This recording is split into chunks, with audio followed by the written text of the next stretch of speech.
Bismillahirrahmanirrahim. Elhamdülillahi Rabbil alemin. Ve salatu ve selamu ala Resulillah. Gotinin İmam Ali.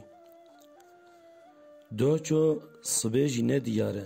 Ji bo vê yekî vê roja tu tê de yî bi xweşî û bi xêra derbas bike. Bê fedakarî tu nikarî tiştek bi dest bixî. Dilxweşiya bawermendan di rû de ye.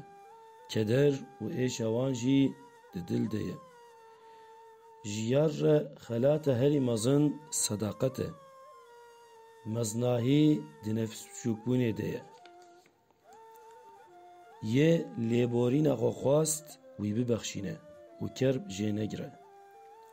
Neyartiya veşartî neyartiya herî mezin e. Fazîleta en baş ew e ku mirov ji xirabiyê re bi qencî bersiv bide. Fazîleta en baş ew e ku mirov ji xirabiyê re bi qencî bersiv bide.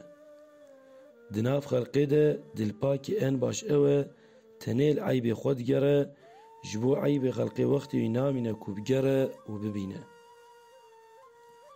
Gunehên yê xîbetê godarî dike û yê xîbetê dike wekî hev in. Ez ji kesî wefadarî nebînim jî ez ê wefadar bim. Kî ji civatekî razîbûna xwe bide nîşan, ew ji wê civatê ye. Ku ew civat sûçek bike du guneh jê re tên. Gunehê wê xirabiyê û gunehên razîbûnê. Ku tu bixwazî xêr û xweşî bibînî, karê îro nehêle sibê. Lewra tu nizanî ka sibê ê çi were serê te. Pir hişk nebe qena tu neyê şikandin. Zehf jî nerm nebe ku tu nevî pelxandin. Heta ku tu nefikrî xeber nede. Heta te encam hezir nekir qarar nede. Kar neke.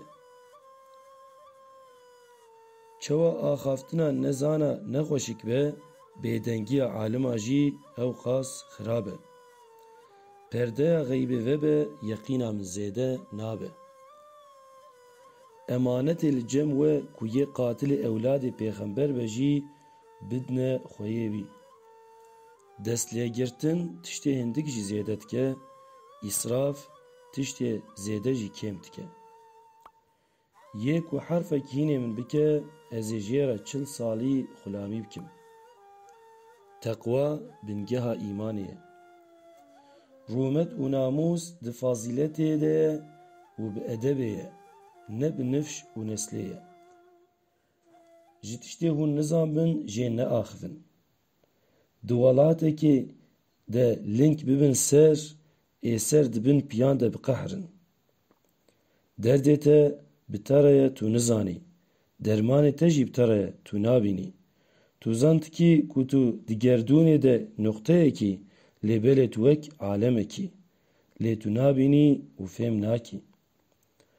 Gunehê herî mezin ew e ku tu malê birayê xwe yê misliman xesb kî. Hevalê herî baş ew e